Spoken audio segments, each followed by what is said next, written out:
Fala galera, beleza? Aqui é a segunda parte 2 aqui de construindo minha base. Ó, vocês viram onde que o buraco secreto lá? Não, eu pausei.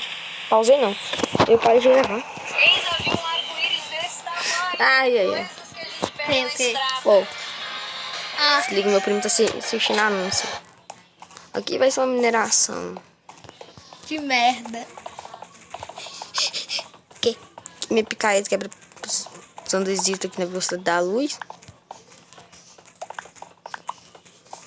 Daqui eu comecei tem 4 dias atrás. Ó, tem ferro aqui. Então você tá usando 4 dias atrás? Então você tá usando criativo. Tava no mineiro, passei a noite inteira um dia meu.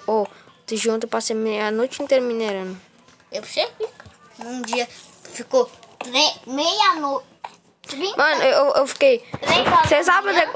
Ah, não, fiquei até 3 horas, não. Fiquei até 1h30 da manhã jogando Minecraft.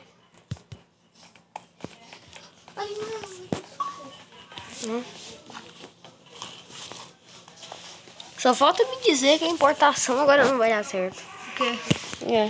Foi. Arrumei isso assim. Parei, mano. Você vai ver minha skin, tá? Que é bonita.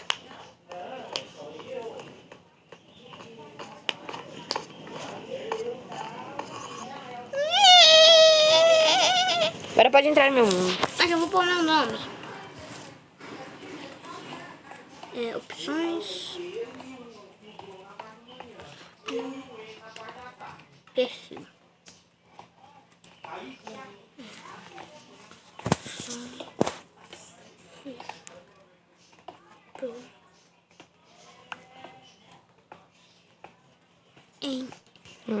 Meu sonho é virar. Como que faz, Henrique? Você sabe seu nome, Jorge.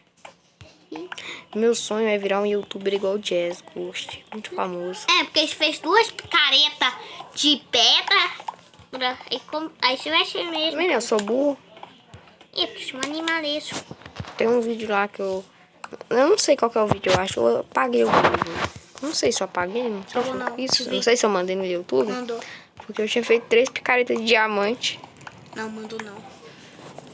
Você é burro, é? Não. Só não, tava tipo assim, eu tava gravando uma série, eu fiz 3 picaretas de diamante, sendo que era pra me ter feito só uma. Não. E você passou por 8 diamantes, eu acho, por 4 diamantes. Se eu